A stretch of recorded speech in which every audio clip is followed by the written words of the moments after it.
Hi everyone, buenos días a todos y a todas. Gracias por estar aquí con nosotros, conmigo y con David, mi colega. Um, Él está en Berlín y yo estoy aquí en Nashville, Tennessee, como siempre.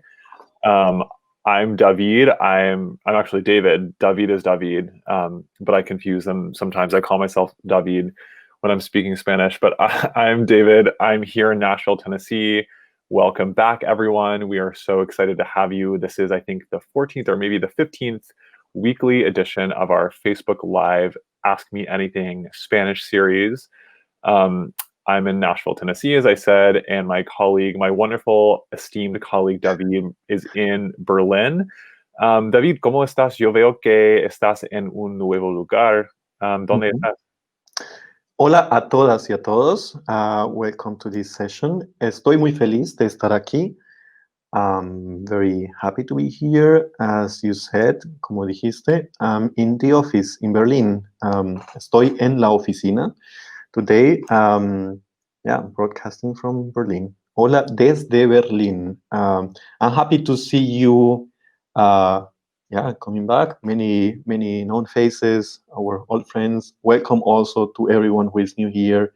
We are glad to see you, and we hope you learn also lots of things, new things with us.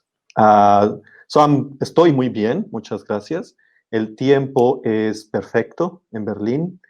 Tenemos 22 grados de temperatura, 22 grados Celsius. Um, Se siente muy fresco. It feels very fresh. It is not that hot. It is okay. So I'm very happy. ¿Cómo está el tiempo en Nashville? El tiempo no está tan bueno porque yo creo que el huracán está afectando muchísimo. Mhm. Um, the hurricane is affecting a lot. Aquí en Nashville no está lloviendo. It's not raining yet, but yo he estado hablando con unas colegas en Nueva York. I've been speaking with some of my colleagues in New York y me parece que hay unas tormentas muy extremas allí. There are some really extreme storms, or there are about to be. So it Mhm. seems like a lot of different people are losing power. I see in our comments some people have their internet flickering on and off. So I hope that we don't have any storms here during this broadcast. I feel like we should be fine. But if you are affected by the weather, if you're losing power, just remember you can always catch these videos afterwards on our Facebook page or on YouTube a couple days later. So just bear with us if something happens, but we'll try to keep rolling through any issues that we have. But David, let's go ahead and tell our amazing viewers a little bit about what we want to talk about today, Mhm. because the structure of this episode might be a little bit different than what we're used to. Usually, we come and present a different topic every week, but we've been doing a lot of talking about pronouns. So, reflexive pronouns, object pronouns, whether they're direct object pronouns or indirect object pronouns. And you and I both agreed earlier that it might be good to take a little break and refresh what we've learned, um, and kind of go over some of the themes and topics that have to do with pronouns. I know a lot of our viewers had questions as well, so this would be a great time to get some more of those questions answered, and then go over some of the test sentences that we didn't get to last time, just for more examples, but then even open up the floor to any sorts of questions that people might have along the way about anything Spanish related, just to kind of get some new ideas out there, and kind of take a chance to, instead of us just talking and talking and talking, give people a chance to weigh in. So how does that sound to you? I think that sounds perfect to me and to everyone. I think it's always good to have a quick recap of what we learn to reinforce these rules also in our, in our set of rules that we are trying to master. And I think this is a proper time to do so. We were actually, like wondering when this would be the best for you, for our viewers. And we thought, I mean, this is the third week in a row that we keep talking about pronouns and those nasty ones, yeah, little words that are always there. So we want to actually take this brief session to have a little review of the rules that we learned last week, because we know it was also a tough one. It was a very long one, and we want just to make sure that you understood them. And this is our purpose for today. But David, I saw here a wish from Vicky. A wish to print vocabulary sentence says since beginning, and I cannot access them. And I have a suggestion here. Maybe we can prepare a Google Doc with the sentence that we've been using in the past episodes, and we can share the link with everyone so that it's possible for them to print them out. This is something that we can do. If you agree, yeah, we would gladly do that. So let us know if you need that document, and we can prepare that for you, and we can share the link with you next week. That sounds great. Also, to anyone who is joining us for the first time, welcome.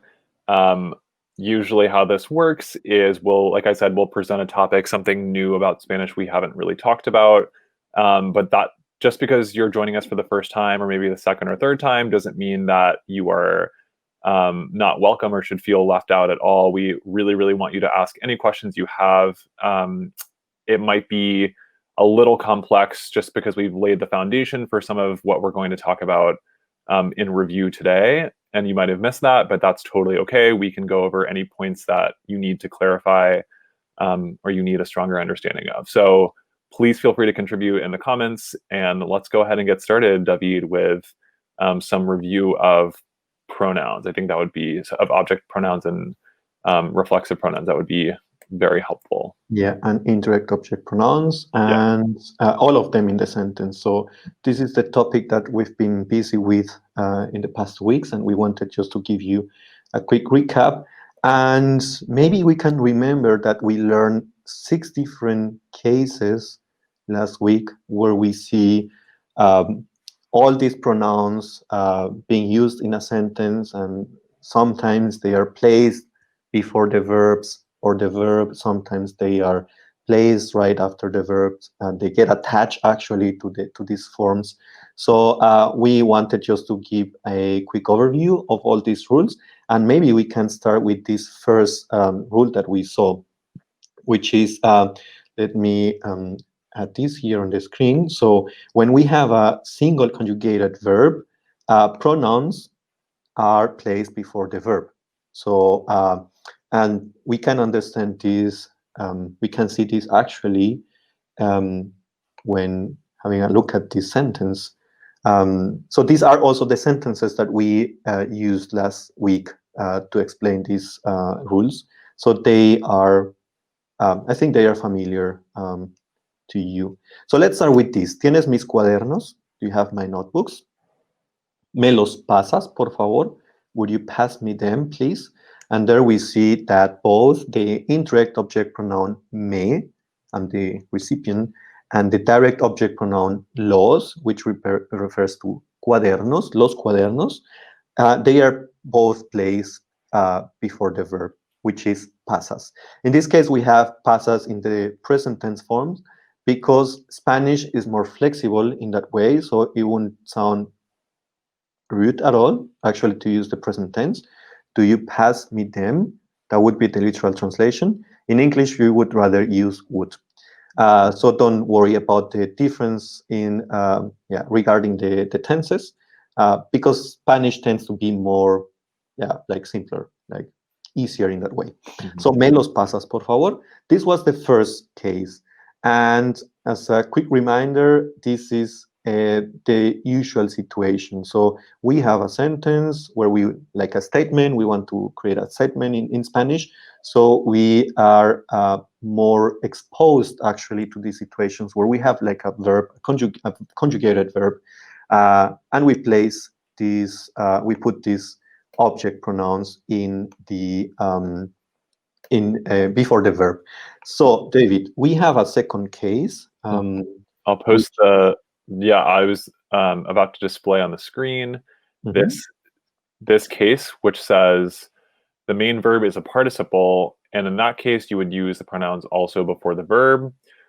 So we kind of talked last week about participles and what those mean. It's kind of a fancy word for when the verb gets used more as an adjective. So this is all to say that there's a special construction in Spanish. There are actually multiple tenses that require the use of a participle. They're called the perfect forms, and it's to express you have done something, you had done something, you will have done something. So we see in an example sentence like this, tú me has dado un gran regalo. You have given me a great gift. In the response, si yo te lo he dado. Yes, I've given you it. We see the verb dar, to give, in the participle form dado. And then you have to use this special verb haber, which is this auxiliary verb that's used with participles. These are all, I know, very confusing words, very grammatical. So don't let them confuse you. Just keep in mind that there's a special tense, a special construction that you see here, he dado, has dado, which means I have given, you have given. And when you see the special construction, you put the pronouns before the verb. So it's the same sort of situation as melo pasas that we just saw. We would say me has dado, you have given me. And yo te lo he dado, I have given you it. So it's kind of what we talked about last week. Same, you have indirect object first, followed by direct object, and they both come before the verb. Okay, so that's the second case that we see of pronouns coming before the verb. And there's yet another one, David. What case is that? I think before we go on to the third case, I am seeing this. Marie is asking, is it good to say pásalo or pásamelo? Well, this is an interesting question because this is, I think, the fourth case that we are talking about today, that we presented last time. In this, like in your question, Mary, you are saying, okay, you are using the verb pasa, which would be imperative. So this is like a command, give or pass me it. Yeah, and we will see this right after this third case, and you will see what happens when we are having commands like positive, imperative, and what happens also to the object pronouns and the reflexive pronouns. So I wanted just to mention this because now we are talking about imperative in its negative form. So this is the opposite to the question that Mary just posted, where we see that we have like a command, something where we say don't do that. And I think we can have a look at an example sentence to better understand what happens here as well, which is we have the sentence eso está prohibido, that's prohibited here. No lo hagas, don't do it.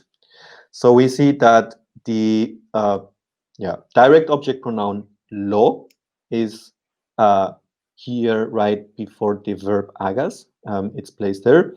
And this is because in Spanish, when we are, when some things are forbidden, you want to give, you want to use, to say a command in the negative form. We don't use the imperative form. There is an imperative form in Spanish. We use something which is basically an abbreviation of I want or I don't want you to do it. So basically what we are just removing here is the verb quiero, which is I don't want you, no quiero. And this is just a shorter version of saying don't do it. I don't want you to do it, basically. So no lo hagas. And in this case, we have a verb in the subjuntivo. We will learn more about subjuntivo in one of our future sessions. I know this is a learning topic. I think everyone is a little bit scared of learning subjuntivo, but this is also one of the reasons why it's useful to learn it, because we can also use it in order to say don't do it, don't watch it, don't touch it. Yeah. So if we have these sentences, commands with negative forms, please think of putting the pronouns before the verb, because I think we can present the fourth case, like what happens if we have uh, an affirmative imperative, David? What happens when we have this fourth case? So I'm adding here. So in the fourth case, we kind of do a 180 switch reversal, and we put now the object pronouns after the verb. And this is in the case where you have an imperative in the affirmative. So it means you're telling someone to do something, as opposed to the earlier case, not to do something. And in this case, pronouns always follow the verb. So we have an example sentence to show Mhm. you. And in this is the same one from last week, but we're saying tienes deberes. Do you have chores? Hazlos ahora. So haz is the imperative form of hacer, to do or to make. It's a special form. It's considered irregular. So one that you'll end up learning as you learn the imperative forms. And los refers to chores. It's a pronoun that refers to chores. And we see that it follows the command hazlos, do them now. If we wanted to say don't do them, kind of like the sentence before, we would say no los hagas. And we'd see that the direct object pronoun moves before the verb in that negative case. But here it's affirmative, so it always comes after. And you can see that it's actually attached to the verb itself, which is something that happens as well. So that's something to keep in mind as you write out these terms. Okay, so that kind of gets back to Mary's earlier question about pasamelo. Is it good to say pasalo or pasamelo? In this case, yeah, both of those sound good depending on the context. If you say, ese es mi cuaderno, that's my notebook, pásalo, I mean, you would probably want to specify to whom you're passing it. So you could say pásamelo, pass it to me. But I mean, David, do you think you could probably get away with just saying pásalo if the context is clear? Or do you always need to have an indirect object with pasar, the verb? No. I mean, it depends on the context. Maybe you don't need to specify who is the recipient, so you can just hit passive verb. Yeah. So no, it's okay. Yeah, so in this case, pasalo or pasamelo would both work because we find the object pronouns after the imperative affirmative command telling someone to pass something. And then as we talked about a little bit last week, you'd actually put an accent mark over the first A in both cases.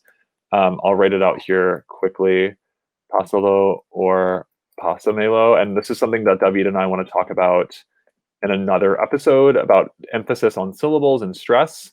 But this is what it would look like if you were to write out those two commands. And like I said, the direct object and indirect object pronouns actually get attached to the verb when you're writing them out. So you have to add an accent, and you have to put the units of the word together.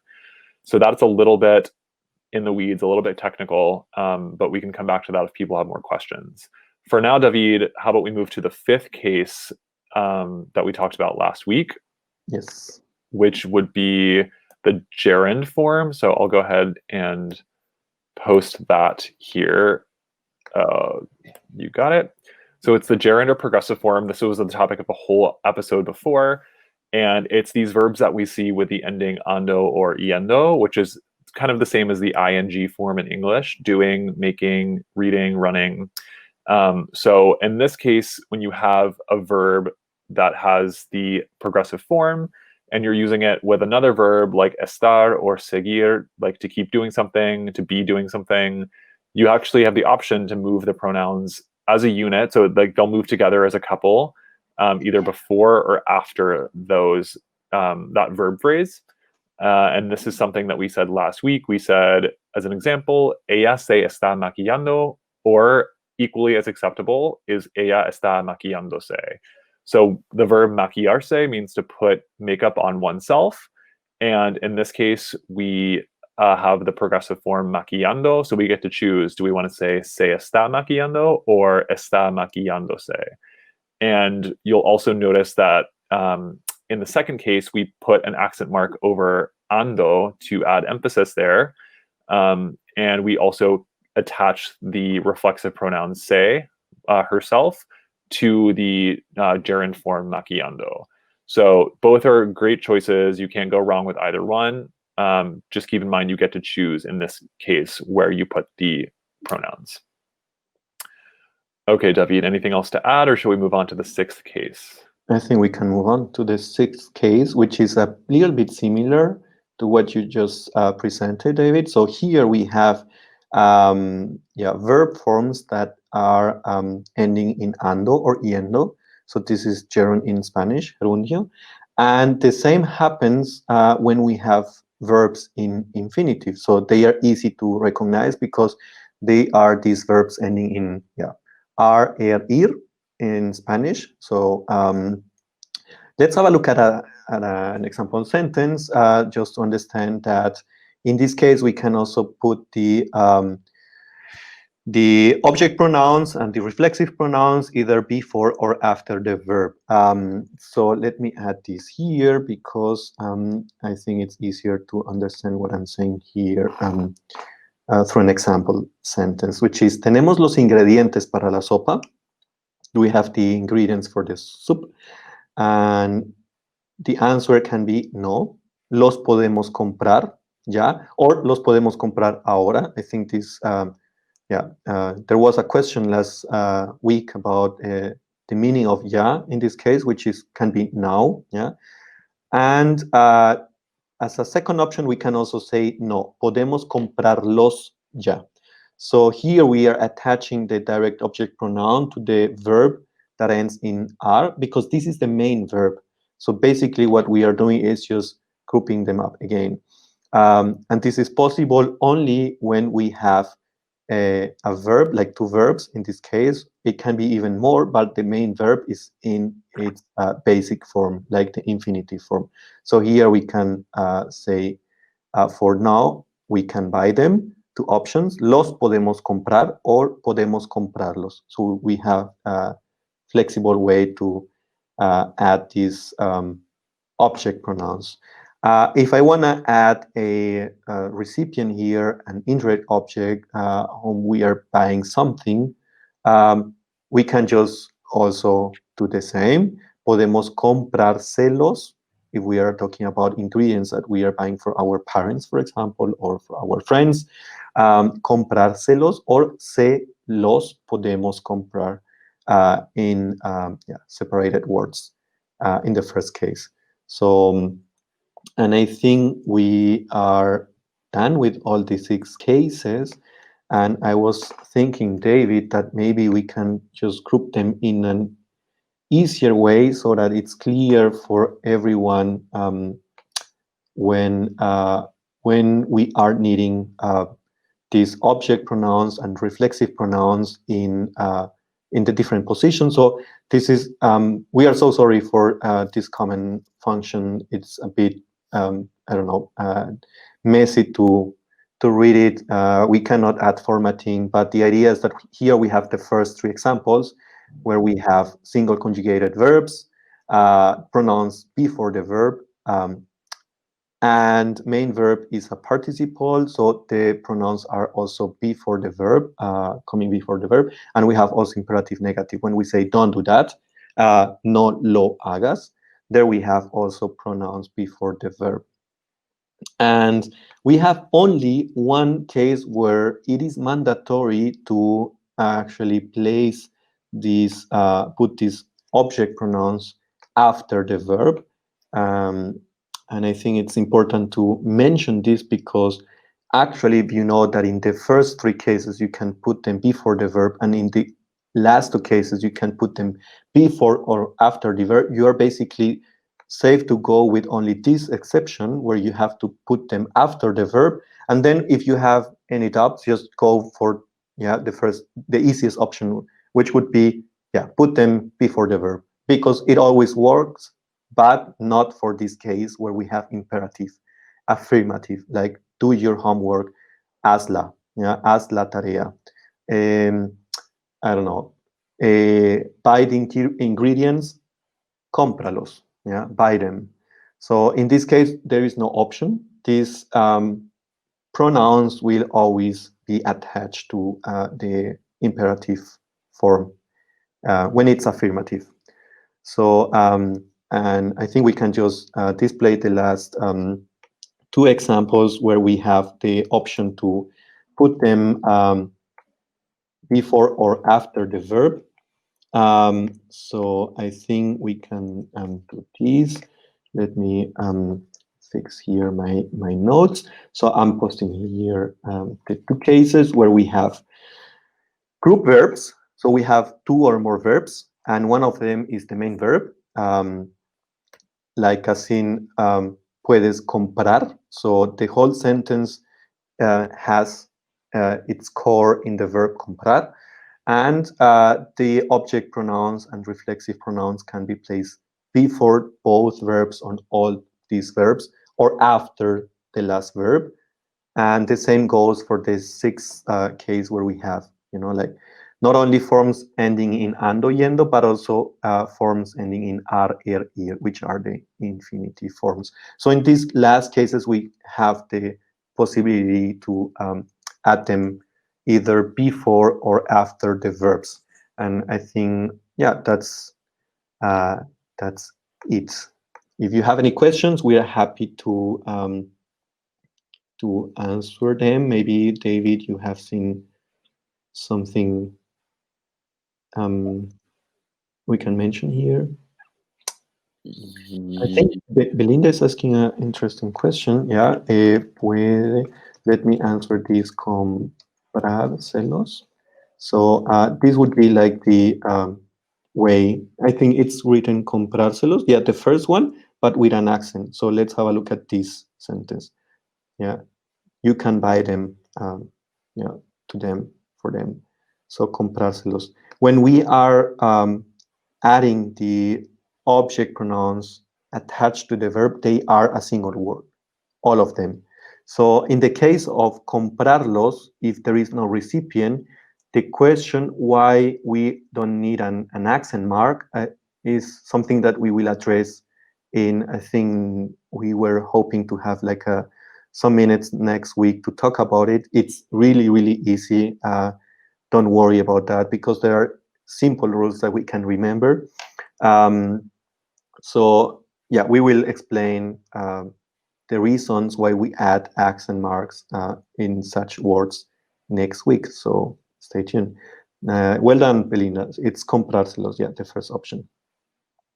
Okay, David, why don't we wait for more questions to come in and go ahead and post some of these challenge sentences that we wrote? And because people might have questions about these too. I'll go ahead and post the first one, and you'll see here on the screen it says, Ellos ya saben la noticia. So they already know the update, the news. Y por qué? So I guess the point of this exercise is to choose A or B where the pronoun, the object pronoun would go, or to choose to say three. It could be in both positions.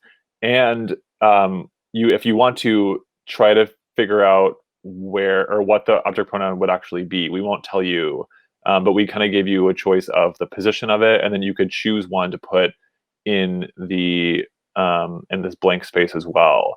So if you wanted to, you could write out the whole sentence with a pronoun that you think would go in the space and where you think it could go, or you could just say A or B, because I think there's more than one pronoun that could fit in this space. But let's go ahead and see what everyone says. So ellos ya saben la noticia. They already know the update. They already know the news. Y por qué no han llamado? So we're saying, and why haven't they called whoever, me or maybe someone else? Yeah. So I think right now we don't need to figure out what pronouns we can use here in the sentence. It's just about understanding the sentence and see what where they can, show up in the sentence, whether before the verbs or after the verbs. So what would you say? Yeah, maybe I got ahead of myself. I'm sorry. We should focus first on the position of the pronoun, and then we can talk about what the pronoun could be. So you can, type 1 if you think the object pronouns should be in the first position before the verbs, or 2 if you think any object pronoun should come after the verb llamado, or both if it's flexible? What do you think?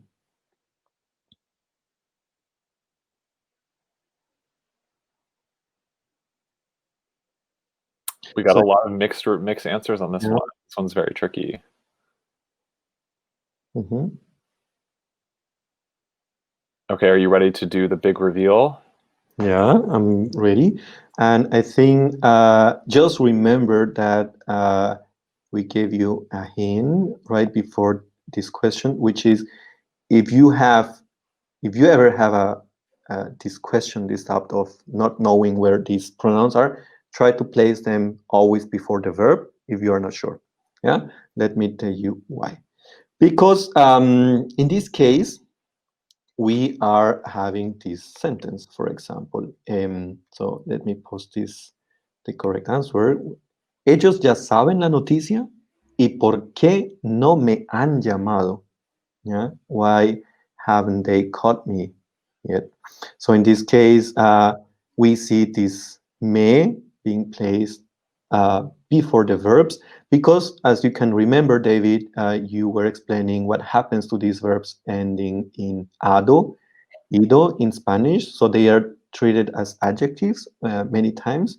So basically, in this case, we are not talking about verbs that end in ar, er, ir, nor verbs that end in ando, yendo. Those are the only verbs where we can place, yeah, put the object pronouns either before or after the verbs. So in this case, there is only one option, which is the first one. So let me go to the sentence, which is yeah, up here. Ellos ya saben la noticia y por qué no. So the right answer is one. So we hope you understand the reason, and this is because we have the verb llamado, called. So if it ends in ed in English, it might not accept the object pronouns in Spanish right after it being attached. So this is a classic example of the second case that we were talking about, where the pronouns have to come before the verb. So we wrote them here. If you look at number 2, the main verb is a participle. So that is where we see llamar, to call, turned into the participle llamado. And then you have the special form, the perfect tense, haber llamado, to have called. And if you say they have called, or why have they not called, then that is the participle form, and you have to choose to put, where you actually can't choose, you have to put the pronouns before the verb. Porque no me han llamado. Mhm. And then, as I said, you could actually put another pronoun there. It doesn't have to be me, depending on the context. So if we wanted to say, porque no nos han llamado, why haven't they called us? Or porque no te han llamado, why haven't they called you? So you can switch up the pronoun, but the position is non-negotiable. You have to put it before. Okay, so then David, we had an extension of this sentence, Mhm. which I hope isn't more confusing than it needs to be. But here's just a fun little addition. So let's see if this makes matters more confusing or not. But we wrote out, ellos ya saben la noticia y por qué no me han llamado, which is the sentence we just talked about, para contármela. So here we have the verb contar, to tell, like to recount a story. And in its infinitive form, contar, ending in ar, that's when we can see we have the choice to, well, I guess in this case, you don't actually have the That's choice. actually This is going to be even more confusing than it needs to be. I'm sorry. But we wanted to show you an instance in which you still attach the pronouns to the end of the infinitive, as we said you're allowed to do.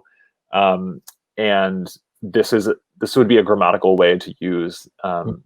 Yeah. the pronouns at the end of an infinitive. Mhm. Para, yeah, go ahead. Sorry. No, David, I just wanted to mention that we shouldn't get confused here by this sentence because in this case, we can just simply ask, ¿y por qué no me han llamado? Uh, and then this is like an additional piece of information that we are adding, just, like what is the purpose of this call? To tell it to me. So in this case, me and la, which are the object pronouns in this little short sentence phrase, cannot live without the verb, so they need to be attached to the verb. So they actually belong to the fourth group, where there is only one way to deal with these object pronouns, which is let's attach them to the verb, because it's not possible to say para me la contar, which would be the solution in different languages like Portuguese and French, but not in Spanish. In Spanish, you have only one way. So we haven't introduced this yet because this is not very common to see. But contar is like alone. This is like the only verb here if we remove the para contármela. So in this case, we have only one verb, which is not conjugated, so we attach the object pronouns.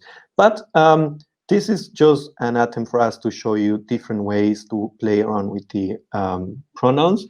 And I think we should go to the second question, or the second sentence that we would like you to check, which Right is here. this one. So, las manos. Tenemos que lavar antes de comer. So here we have two options, A and B. Where would you put the object pronouns? And again, it's about the position, not about what object pronouns. Let's try to understand what the context is. So tenemos que lavar. We have to wash antes de comer.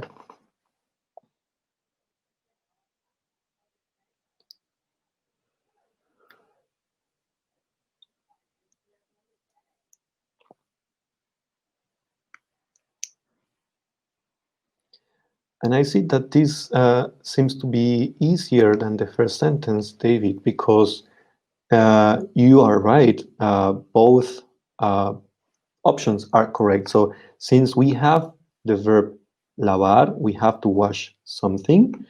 And we are talking here about a reflexive verb. We can say no, las manos nos las tenemos que lavar antes de comer. Or we can say tenemos que lavárnoslas antes de comer. So here we have two options. In Spanish, we say we have to wash as the hands. So I think in English it's easier to say that we have to wash our hands. Yeah. So in Spanish, we do it like twice. It's a reflexive verb, lavarse. I wash myself, the hands. Yeah. Or I wash the hands for myself. So both. This is correct.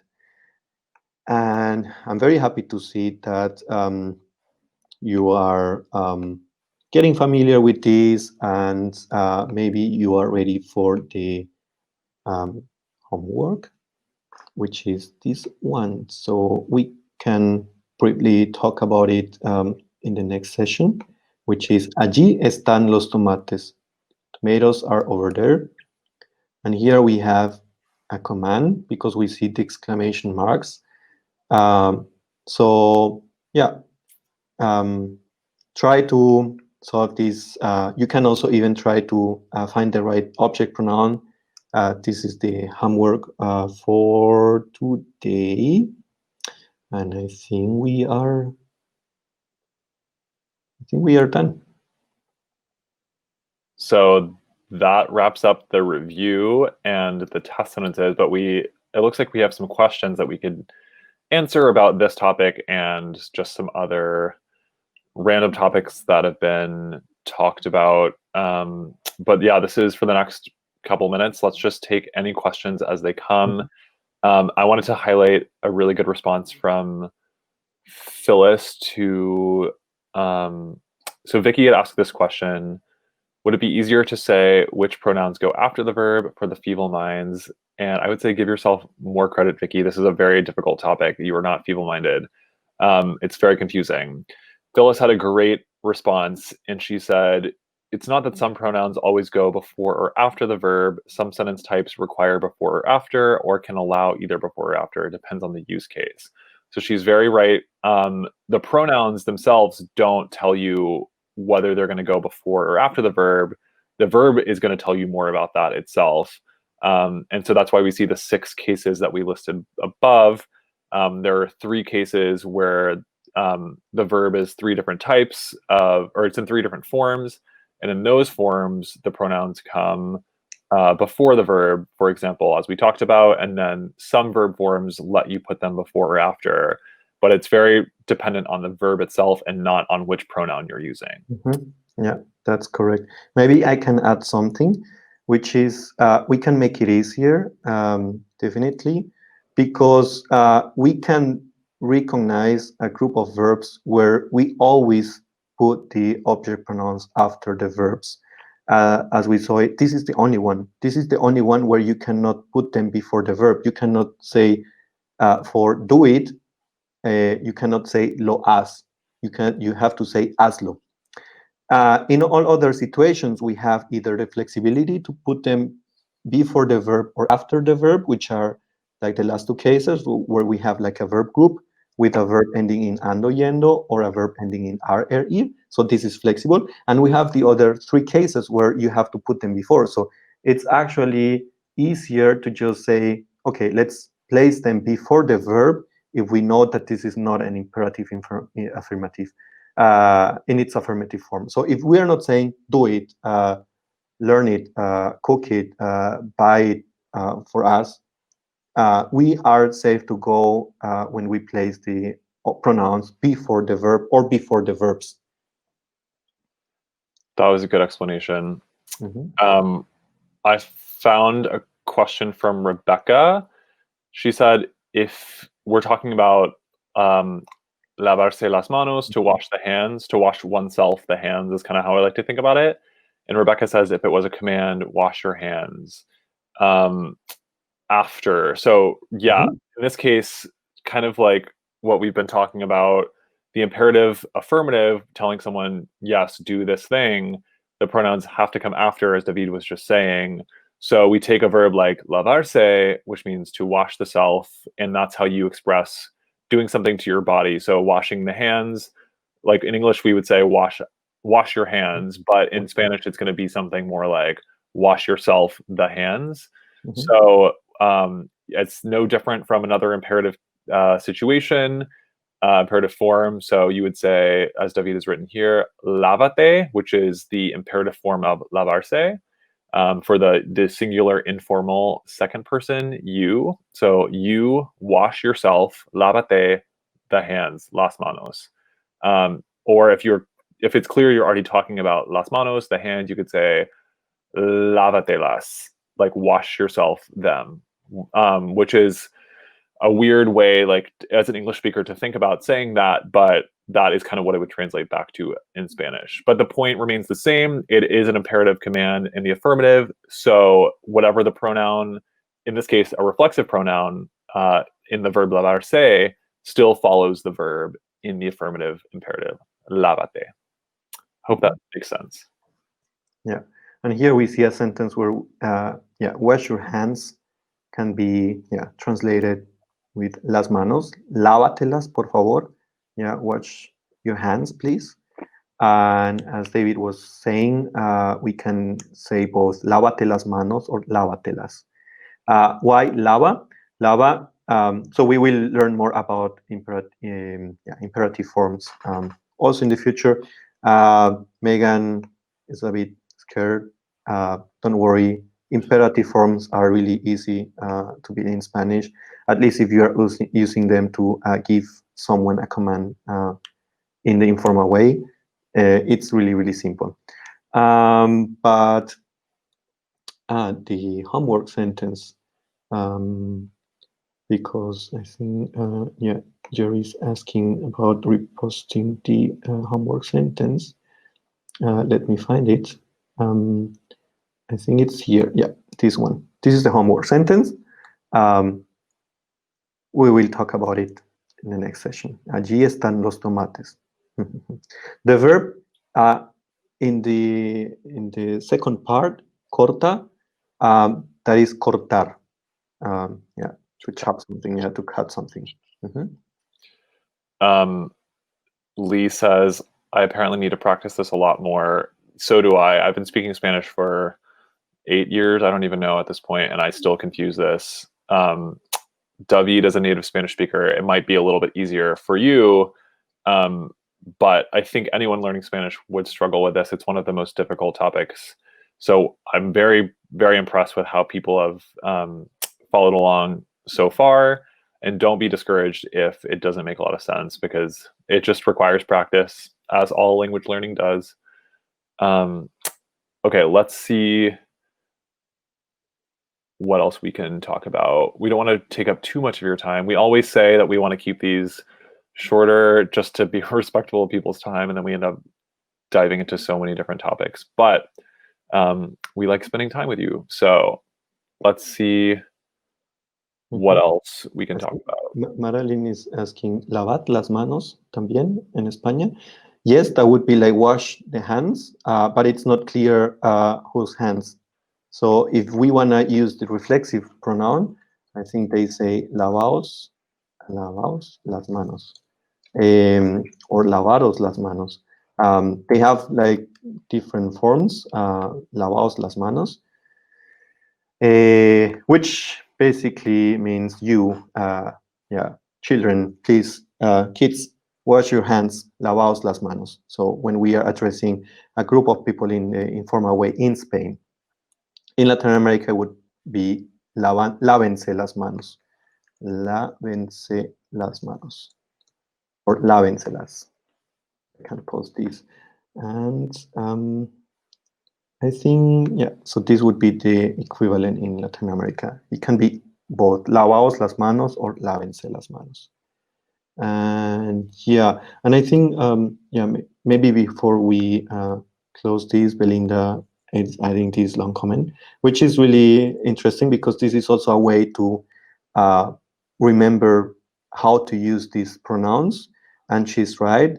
So I wanted to stress this last part. So the pronouns can be placed after a verb if it's in its infinitive form.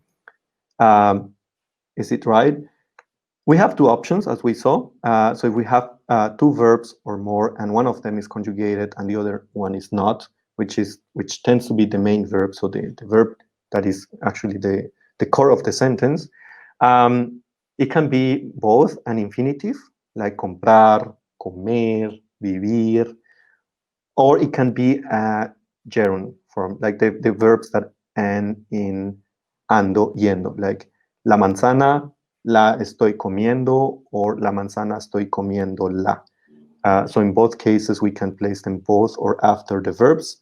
But it's something that, as I told you, if you are not sure, go with the first option, which is before the verb or the verbs.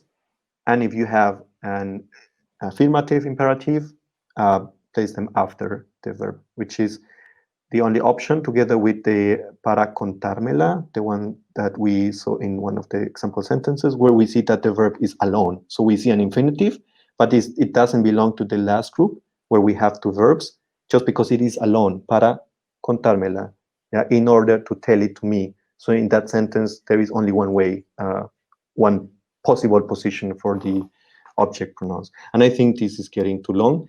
We invite you to collect your questions, because this is a very tough topic. In case of doubts, please place them before the verbs. I think this is making it the whole thing easier, that we've been explaining in the last 3 episodes. And please share your comments, your thoughts with us, and we'll be happy to answer them. And I mean, we understand that this is a difficult topic, and we are there for you, to support you. Okay, so people are asking about the homework sentence. Someone said, could we post it again, please? So I'll put it here again. And then someone had also asked, what do we do with the homework sentence? And that is for next time. So tune in next week, same time, 1 p.m. Eastern, Tuesday. And we will go over the correct answer to the homework sentence, and then we'll present a new topic. So I think this is a great time to segue into wrapping up the episode by saying, if you have any more ideas for what you want us to talk about, please comment them below. We have lots of ideas in the works, but we always want to hear from you too, because that helps us sort of guide the direction of these episodes. And in the meantime, if you want to connect with us or reach out, have feedback, connect with us on social media. We are at Babel USA on Twitter, Instagram, TikTok, and you're on our Facebook page right now, so you know where to find us. And other people have been asking about where to find these videos after the fact. So you can go through and watch all of the previous 14 or 15 episodes, or 13, I'm not sure how many, but they're all on our YouTube channel, which is also Babel USA, and they're also on this Facebook page as well. And then if you want to connect with us on Quora, the question and answer website, we have a really cool space that I help moderate called Everything Language, growing bigger and bigger every week. So that's really exciting. Lots of cool people on there exchanging facts and stats and tips and tricks about language learning. And then Babel Magazine as well as our digital magazine. Got a recent redesign. It looks really great. Our articles are super informative and super helpful. So we love to share that with you as well. W, do you have any closing words before we sign off? It's always a lovely time for me, although it's, I think, 8 p.m. in 7 minutes. So here in Germany, but I love being with you guys, and everyone is always welcome to share your comments. We are very happy to help you. And yeah, it was a pleasure to be here with you. Thank you very much for your attention. And yeah, I hope you are having a safe Tuesday. Please stay at home, and yeah, let's hope that nothing bad happens in the upcoming hours with the tormenta. Buena suerte a todos. Good luck to everyone if you're in the path of the storm. Stay safe, and we will see you next week at 1 p.m., the same time, same place. Adios.